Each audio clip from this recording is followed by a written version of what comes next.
ইতিহাসের পাতা ঘাটতে গিয়ে নেইমারের ইতিহাস দেখলে আপনি আঁতকে উঠবেন। ফুটবল ইতিহাসে সেরা কামব্যাকের গল্পটি এই মহানায়কের নামেই লেখা আছে। শেষ 5 মিনিটে দুর্ধর্ষ 3 গোলে অবদান রেখে সে বুঝিয়ে দিয়েছিল ফুটবল তার পায়ের জাদু। সেদিন অবাক হয়েছিল মাঠে থাকা হাজার হাজার দর্শক, কোচ, এমনকি সতীর্থ লিওনেল মেসিও। সবাই অবাক হয়ে তাকিয়েছিলেন ব্রাজিলিয়ান এই সুপারস্টারের দিকে। কি হয়েছিল সেদিন? 5 মিনিটে নেইমার কি করেছিল? কেনই বা এই সময়টাকে বলা হয়ে থাকে ইতিহাসের সেরা কামব্যাক? চলুন বিস্তারিত দেখি। উয়েফা চ্যাম্পিয়ন্স লিগের রাউন্ড 16 কোয়ার্টার ফাইনালের লক্ষ্যে মাঠে নেমেছিল পিএসজি বনাম বার্সেলোনা। নেইমার, মেসি, সুয়ারেজের মতো বাঘা বাঘা তারকা থাকতেও প্রথম লেগে পিএসজি 4-0 ব্যবধানে হারিয়েছিল বার্সাকে। অর্থাৎ দ্বিতীয় লেগে বার্সাকে ম্যাচ জিতে করতে হবে 5টি গোল। সবাই হাল ছেড়ে দিয়েছিল। স্বাভাবিকভাবে এমন ব্যবধানে ম্যাচ জিতা সত্যি অসম্ভব, কিন্তু সেদিন ব্রাজিলের এক নায়ক বলেছিল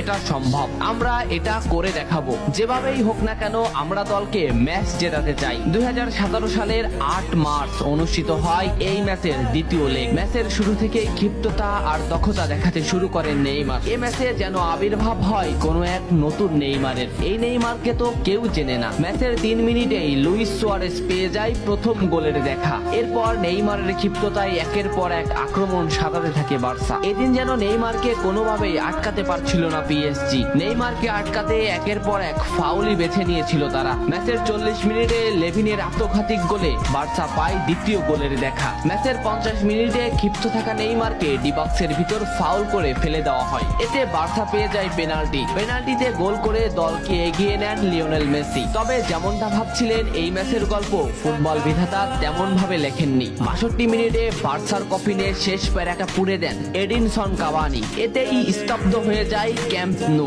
আশা ছেড়ে দেন বার্সা কোচ লুইস এনরিক। শুধু কি তাই, স্তব্ধ হয়ে যান লিওনেল মেসিও। তবে সেদিন একজন দমে যায়নি। নামটা কি কমেন্ট করে জানান। বার্সা গোল হজমের পর লিওনেল মেসি ম্যাচের সম্পূর্ণ দায়িত্ব দেন নেইমারের উপর। আবারও শুরু হলো খেলা। ডি বক্সের বাইরে নেইমারকে ফাউল করে ডি মারিয়া। এই পজিশনে 88 মিনিটে বার্সা একটা ফ্রি কিক পায়। তবে এই ফ্রি কিকের দায়িত্ব নেইমারের কাছে বুঝিয়ে দেন মেসি। শট করেন নেইমার এবং করেন অসাধারণ গোল। এই ফ্রি কিকটা বার্সার ইতিহাসের সেরা ফ্রি কিকের একটি হয়ে রয়েছে। এর 2 মিনিট পর সুয়ারেজকে আঘাত করে পেনাল্টি পায় বার্সা। পেনাল্টি নিতে আসেন নেইমার জুনিয়র। সেদিন বার্সা নেইমারের উপরই আস্থা খুঁজে পেয়েছিল। পেনাল্টিতে অসাধারণ গোল করেন নেইমার। এমন পরিস্থিতিতেও 5 গোল করে ম্যাচ সমতা এনেছে বার্সা। এর কিছু সময়ের পরে চলে আসে সেই মাহিন রক্ষণ। ম্যাচের এই মোমেন্টটা লক্ষ্য করুন। ডি বক্সের কিছুটা সামনে নেইমারের পায়ে বল।